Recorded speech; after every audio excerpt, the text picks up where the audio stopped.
Your savings in this plan are your own tax bracket, which is different for every single person in the room. Even if you all made the same amount of money, some of you are single, some of you are married with family, some of you just dependent. So everybody's tax bracket depends on that. And you're all in the 7.65% Social Security and Medicare bracket. So let's pretend that everybody's in the 20% bracket. Your savings would be 27.65%. So before I continue, I just need to say that anything I say that you do like comes from me in Diversified Administration.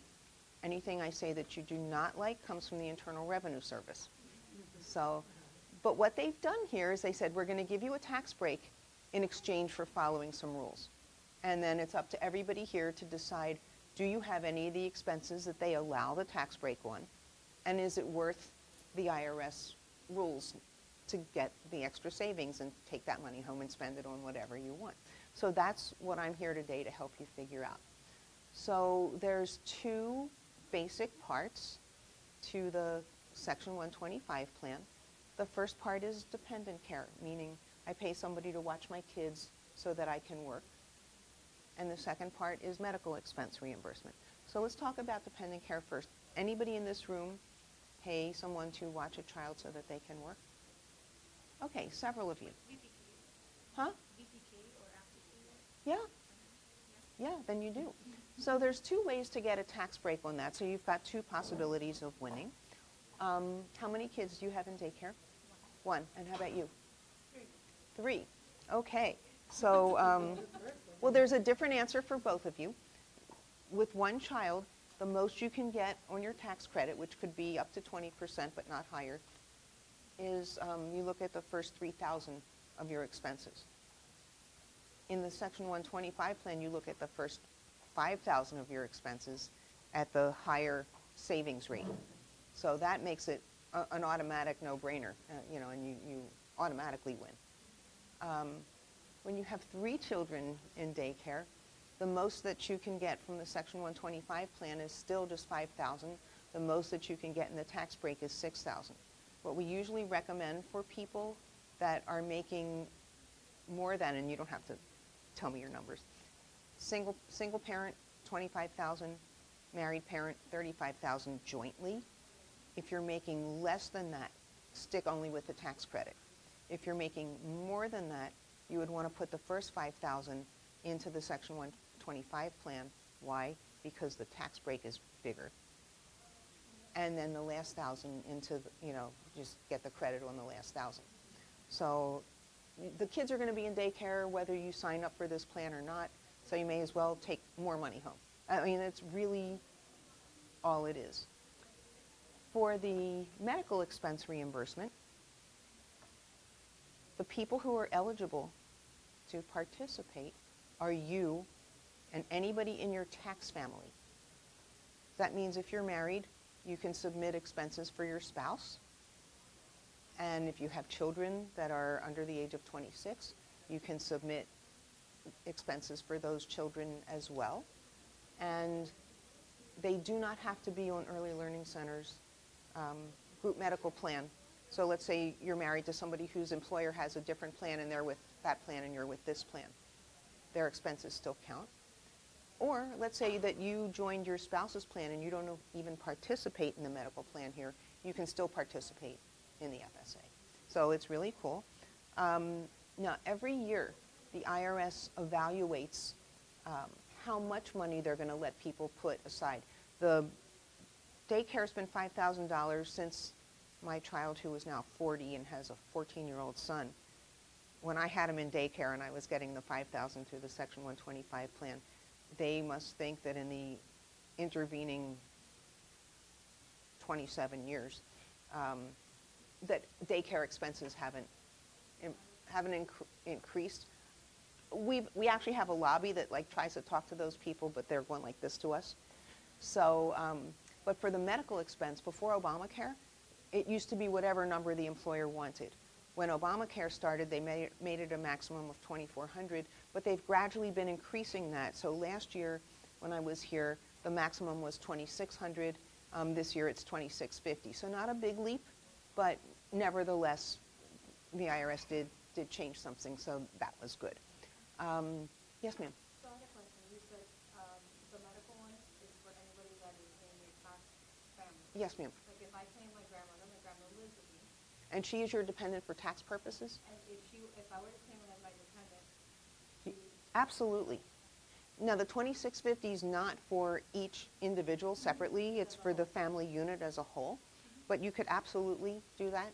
So in addition to the halo that you get for taking care of your grandmother, which is really nice, you could get a little tax break. Okay, so let's talk about some real savings. And are those prescription glasses that you have on top of your head? What prescription? Glasses. Oh, yeah.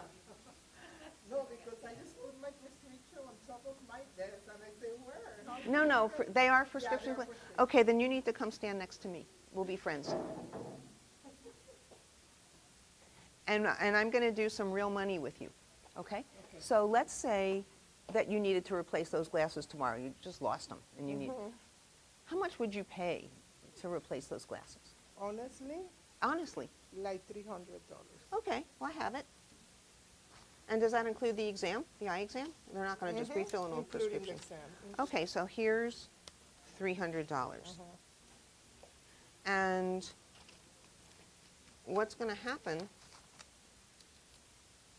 is, let's say that you have $370 in your wallet, Okay. and you come to me and I'm the eye doctor, so I need my 300. And so you have $70 less. Oops. But there's another person out there named Uncle Sam who's going to take this. This is the income tax and Social Security and Medicare on your 300, so give it to me. And you have, Nothing. oh no, you have a beautiful pair of new glasses and the Oh, right yes. prescription with the frame that you totally wanted, Yes. right? Yes. And I am Uncle Sam, and I have 70 bucks. Now, we're going to enroll you in the Section 125 plan, so we're going to start all over. So I'm going to give you back your My tax money, 70. and I'm going to give you back the 300. Now, I'm still going to be the eye doctor, 300. Why is that important for me to say? Because this is only a tax savings plan. There's no network with it. If she was using my eye services before, because I have like really cute frames, and you know, I look into her eyes very carefully, and I don't like hurt her when I, you know, stick that little machine that has the really bright light. She's going to come back to me whether there's this plan or not. So now Uncle Sam is like cut out of the equation, and you have, 70. and My glasses? yes. Okay, that's all this plan does. It doesn't do a single other Oh. thing. Nice. It really, you can sit back there. It transfers money from Uncle Sam's pocket back into your pocket. And so your W-2 might look a little weird. So let's say that, what's your name? Tamara. Tamara. So let's say that Tamara, and I'm making these numbers up. Let's say that Tamara's salary is $20,000. And she spent $2,000 on expenses for herself, her prescriptions, the one that you left on your desk, and everything else. Your W-2, when you look in the earnings box, it's only going to show $18,000. Because what happens is this. Emotionally, for every single one of us, me included, that's my money. Keep your rubby paws off of it, it's mine. But in reality, what it really is you've taken a voluntary salary reduction. So you tell Trish, you know, I really don't need my whole salary. If you could just, you know, take $2,000 of it back, that'll be really fine. But would you also pay up to my first $2,000 in out-of-pocket medical expenses? Or would you also pay up to the first $5,000 of my dependent care expenses? So those amounts that you deferred into the plan don't show up on the W-2. That's why you're never taxed on them. It's a little bit different than your 401k or 403b plan when it does show up because you don't pay current income tax, so it's not in box 1, but it is in box 2 and 3 because you're still paying Social Security and Medicare on those deferred amounts. So that's like a tax deferred plan, and this is a tax disappeared plan. You will never owe it. Retirement plan, you just pay the tax when you retire, hopefully in a smaller bracket. This plan, you never pay the tax, which is really cool. So That's what it does. And let's talk about some of the things that the IRS allows and some of the things that the IRS doesn't allow. So for dependent care, you're paying a person to watch your child so that you can work, and it's either going to be, if they're watching 6 or more children, a licensed place. It can be a full day care, it can be before and after care, it can be early release day, it can be schools out day, it can be summer day camp but not sleepaway camp, and those are all considered dependent care. If anybody's caring for an elderly dependent, like if your grandmother, and I hope this never happens, has to move into an assisted living or a nursing home, then you can still consider her medical expenses, but it doesn't affect whether you can work or not. If you had to bring in somebody into the house to watch her, that would still be dependent care.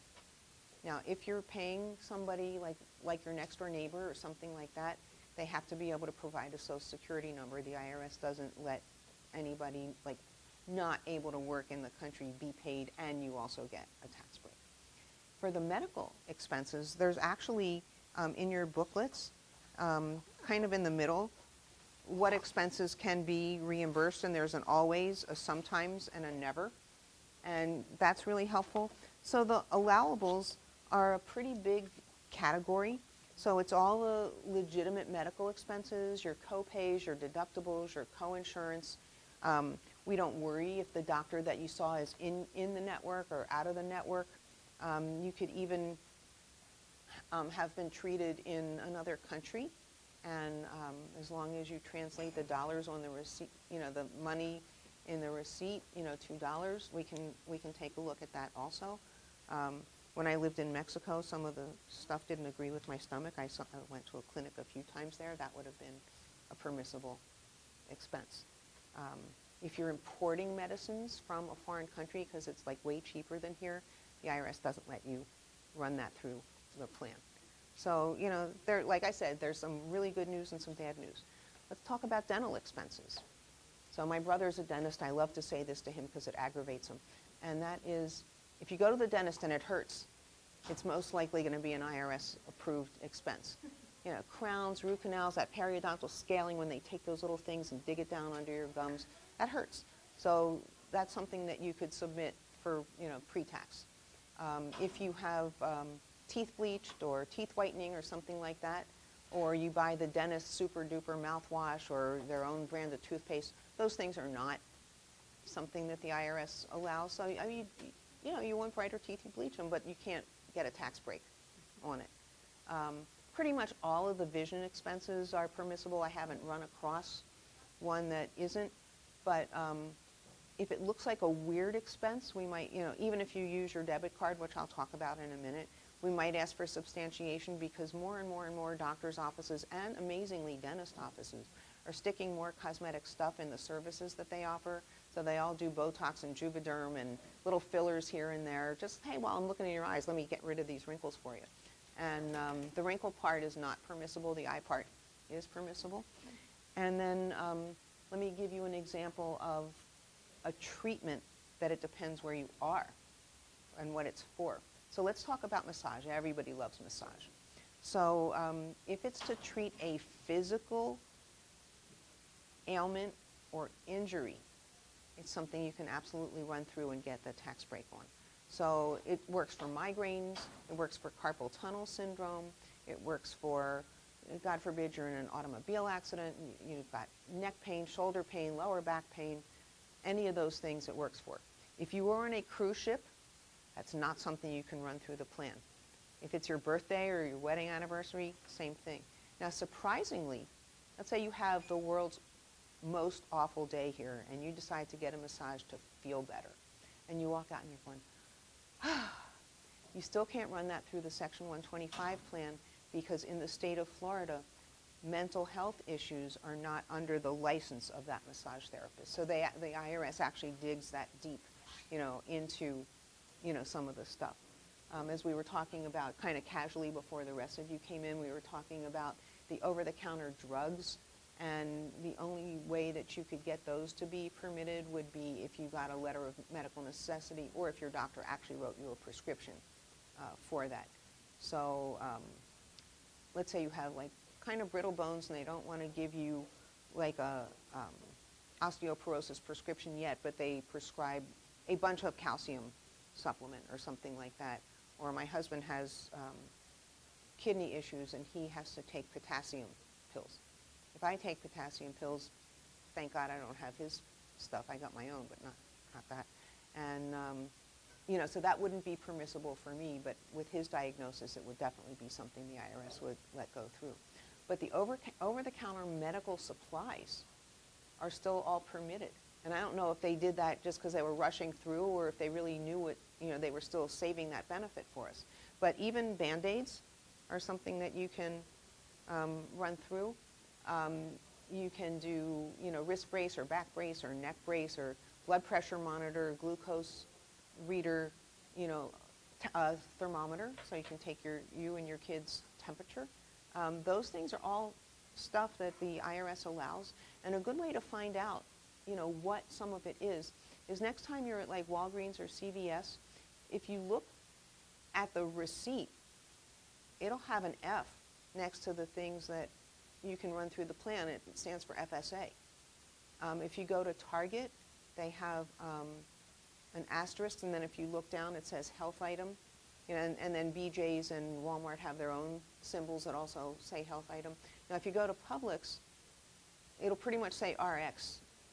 And then, of course, for Publix, F means food. If you only go to the pharmacy counter, most likely what you have is there because the register's coded as a medical place. So the cards are coded, so you shouldn't be able to, get gas in your car with them or anything like that. Does anybody have any questions about the concept of the FSA, what it's for? Okay, so now before... Some orthodontics. I'm sorry? Braces. Would it Oh, cover absolutely, yeah. implants, stuff like that? Implants, yeah, because most people don't do implants for cosmetic reasons. They do it because their teeth rotted or, something like that, or lost in an accident or, something like that. So, yeah. So now I need to tell you, now that you heard the good stuff, I need to tell you a few IRS rules, and then we'll talk specifically about the debit card. So the IRS has these rules. One, you have to sign up before the plan year starts unless you're hired in the middle of the year. So your plan year is a July 1 to June 30th year. So you have to sign up according to the IRS by June 30th. Trish may have a shorter deadline than that, but I'm giving you the IRS rule. If you don't do it by then, you're out for the year. And then I had a pair of handcuffs, and they're not in my thing, so somebody in my office just played a trick on me or something. So I hold up the handcuffs to show that you're locked into that election for an entire plan year, and you can't change your mind unless you have a change in status. We almost never have anybody losing money on the dependent care. Like, kind of know how many kids you have and how much it costs to send them to the daycare. And if the daycare changes price in the middle of the year, up or down, I know everybody laughs when I say down, but it happens, then you can change your election, if you wish. So like if you have one kid in daycare and the kid is like 2, they have one price that's for like not trained yet, and then they have usually a lower price for, yes, no diapers anymore. So that would be a reason to change. What people usually mess up on is the medical, like they chicken out of a root canal, and like they elected it and the money's there. And if you don't use it, you lose it. So you can't change your election. You can't say, oh man, I didn't really mean to put that amount of money in because now I realize I'm not doing that. And 2, if you don't use it, you lose it. So the IRS made several options available to employers, and not every employer has chosen any of these options. It's like, hey, you don't use it by the last day of the plan year, you lost it. Early Learning Center didn't do that.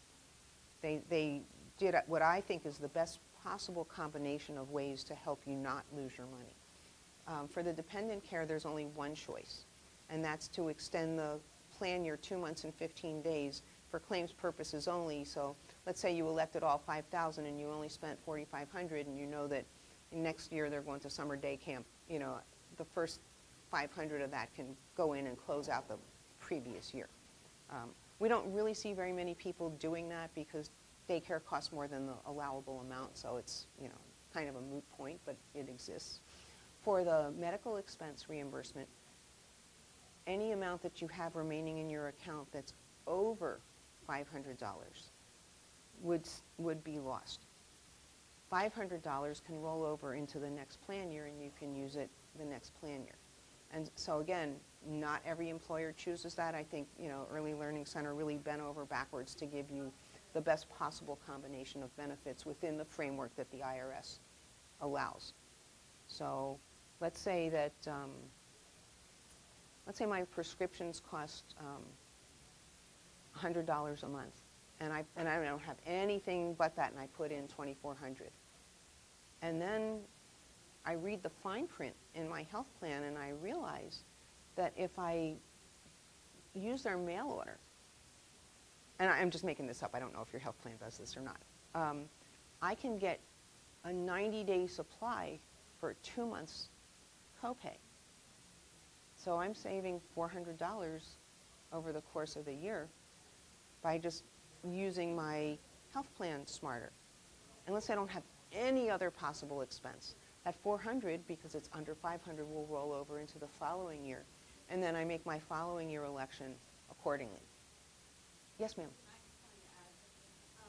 So last year was our first year doing this, and a lot of people didn't really understand it. We introduced it late in the year, so I just wanted to tell you that I did it last year, and the thing that I elected to purchase, which was a big deal for me, because I always wanted the little Invisalign to pop in to straighten these couple teeth in the front. Invisalign was $5,500.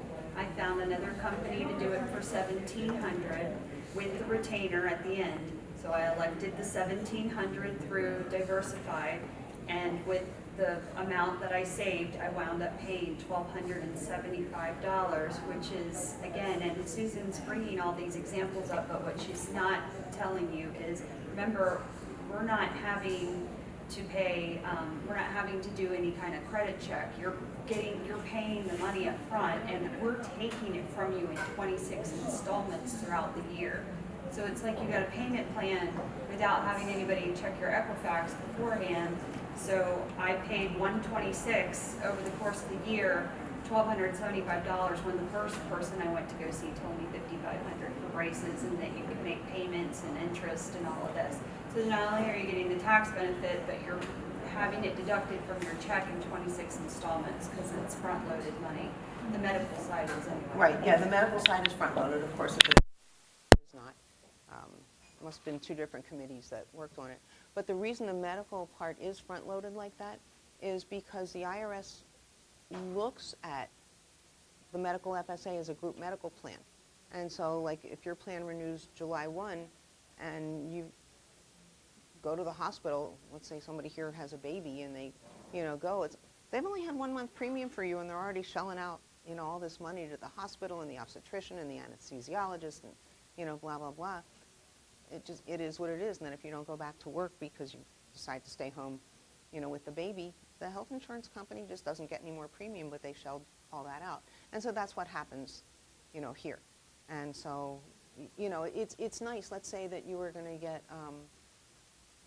the glasses that you talked about for the $300, and that was all you were putting in over the 26 pay periods. Then, you're talking like $18.50 a pay period times 26, and you're getting the $300 benefit right up front, and then you're just making the payroll deductions as they go across, and of course you're still saving the tax. So now let's talk about when you have the expense, how do you get your money back, or how do you pay for it? So there's 2 different ways that we have. One is direct deposit. Some of the daycare places may or may not take a debit card. More and more they are, but sometimes they don't. And or it could be that you're paying your mother-in-law, which is also permissible. So she's not going to take your card. So you pay her, you submit the receipts, and the reimbursements get direct deposited to you. The same thing would happen if you had a medical expense either out of the country, or let's say you went to I'm going to call a mom and pop pharmacy in a remote area of South Dakota. Let's say you're visiting, climbing mountains up there or something. they may not have signed up to participate with this IRS program. That doesn't mean you can't get reimbursed for it pre-tax, so that would be direct deposit. Most of the expenses that people here have had, we use the FSA debit card. And the debit card is a smart card, but not a genius card. And what was your name? Tatiana was telling me a story that when she got her card, she went to CVS and she got a prescription filled and also an over-the-counter medicine. And the system took her prescription with no trouble, and it beeped for the over-the-counter medicine. It said, you need to use another method of payment for this. So it's pretty smart. But let's talk about that dental visit. It's just going to say dentist. And that's why we always ask for receipts when people go to the dentist, because we just looked at a claim yesterday. It was for $500. $350 of it was for a legitimate dental expense, and $150 of it was for teeth bleaching. So we approved the $350, and the person had to pay the $150 back to the card, because essentially they used employer money for an expense that the IRS didn't allow. But for 99% of the cases, the card makes it really easy. And that's for prescriptions, co-pays. So what we do is when we're setting up the card parameters with the bank, we give like your co-pays. So there might be a 3-tiered prescription co-pay, there might be an urgent care or an emergency room co-pay, or a doctor visit co-pay, one for primary and one for specialists. So we code all that into the card, and it shows up to the machines in that little magnetic stripe. And so if you had a $25 copay for something and it was one of the types of vendors that the IRS approves, it could be a doctor, it could be a chiropractor, it could be a psychologist, a psychiatrist, and you swipe the card, and somewhere up in the banking cloud it goes, hey, this matches. And you won't even have to submit a claim form and a receipt. It's really that simple. So you came to learn about it. You've got glasses. And, so if you did need a new pair of glasses this year and you went to iLab or America's Best or wherever you went, the IRS knows that those places don't do impermissible things unless it's just a pair of really pretty sunglasses. But I think, it wouldn't take that. And you swipe the card, you don't have to submit a claim form and receipt. It's done all up front. And like Trish said, if you hadn't had all that amount payroll deducted, it pays for it anyway, and then you just catch it up. If you do use the card impermissibly, or you get 2 cards, if your spouse uses it impermissibly because they weren't here and they weren't paying attention, then sometimes MasterCard will deny it before it even downloads into our system. And you'll get an email saying, hey, you can't do this, it was denied, but then you didn't actually pay anything. But let's say it was that dental example. It downloads into our system, we look at the claim form and a receipt, and we see that that last $150 wasn't okay. We say, oh no, MasterCard has to turn your card off until you repay the $150. And there's several different ways you could do it. You could give HR a check for that amount. They'll let us know, hey, they repaid. You could have a payroll deduction in that amount. Or we also have a system right on our website that's called Repay Me, and it's like, one lady called up and she goes, could you please turn off my husband's card? He went and did this for like the 3rd time already, and you can actually repay it right from your own account back onto the card, and that way it didn't get turned off for things that she needed.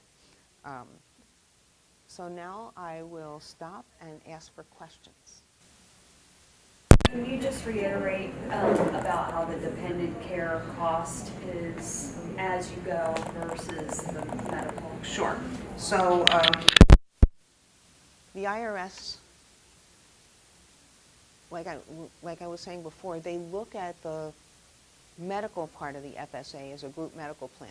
So you can't make somebody wait to have the payroll deduction for that. And when I first started in this business, that wasn't the case. It was had to wait also. And that law changed between 1990 and 1991, just so you could tell how long I've actually been doing this. And then it's been like that ever since. For the dependent care, they as you make the payroll deductions, it gets loaded onto the card, because kids come and go in and out of daycare all the time. So they don't do that. Like, let's say you only send your kid to summer camp, or summer day camp, because sleepaway camp's not permitted. Then you're like paying in, and then you submit the expense for the day camp. The money's there, let's say, for like June and half of July, but not the other half of July and August until you make more payroll deductions. So it would give you one reimbursement and then a few other reimbursements along the way. So that's just how it operates. Yes? You would have to wait, like in some other companies, you have to wait like 6 months before you can actually apply it to certain dependent care. Do you have to, like, is there a gap where you can't use it, yet you have to load it up to a certain I would, amount? it depends how you pay for the daycare. So the answer would be different. We have some people that pay daycare weekly, and you're paid bi-weekly, so you might have to wait that first week until, so by the time the second week is there, you've got the money on the card. Some people pay like on the first of the month, and you're still getting just, so you might not have it there the first month, but you should on the first of the second month. So it depends on your relationship with the daycare provider. And again, for the part that you had to pay that you couldn't use the card, if you wanted to get reimbursed like right this second, you could use the direct deposit.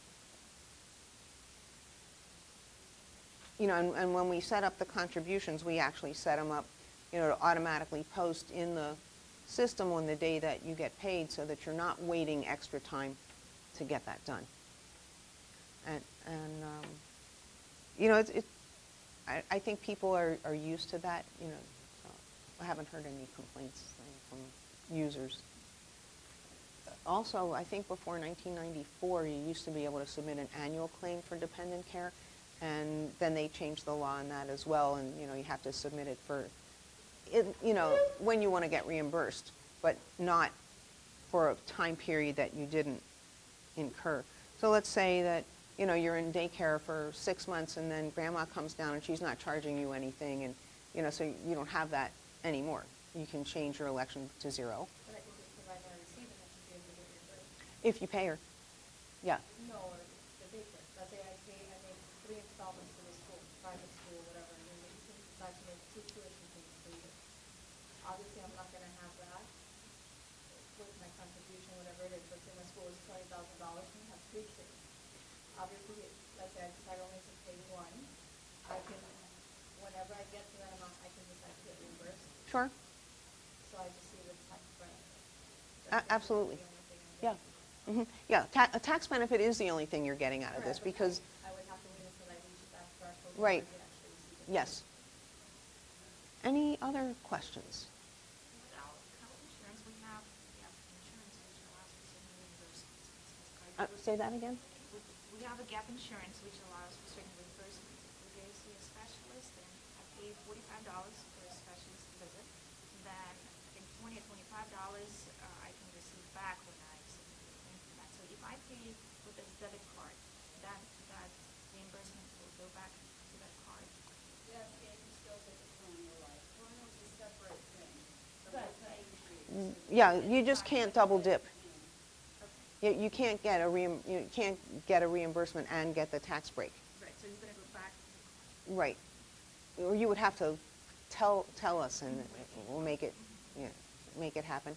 Or if you already know what it's going to be, and you said it was like a $45 copay and you get 20 back, then just ask them to swipe this card for the 25 and then pay the other money separately. However you want to do it, it works great. So what everybody has to think about is, do I need this? There's a group that I call the Young, Healthy, Never Married, Perfect Eyes, Perfect Teeth, No Prescriptions group. This plan is useless to you. You don't have any expenses to save taxes on. And, over the years, when I had my LASIK surgery, I ran it through, the plan. Like I said, my husband has a lot of medical issues. He can run through my annual election in about 30 seconds. And, so I don't even think about it anymore. It's just, I don't even think about my expenses anymore. It's just, all right, he used it up. So again, you'll have different usages for different things.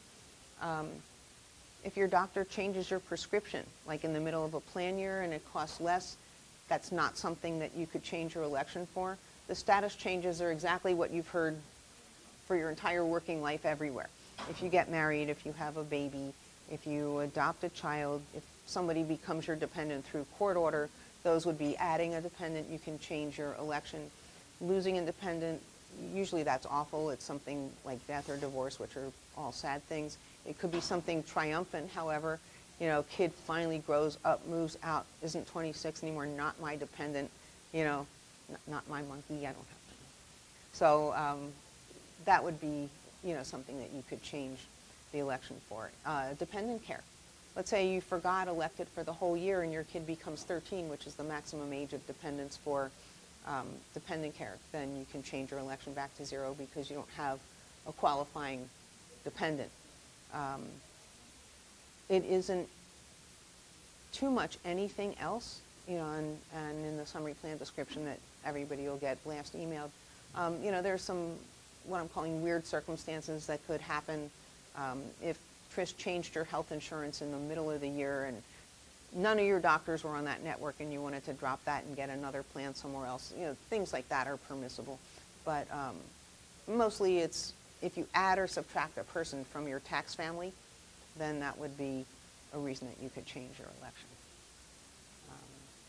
The debit card is voluntary, meaning you don't automatically get one. Some people don't like, to use the card. They would rather like shoebox their stuff and get one big reimbursement at the end of the year to go shopping with.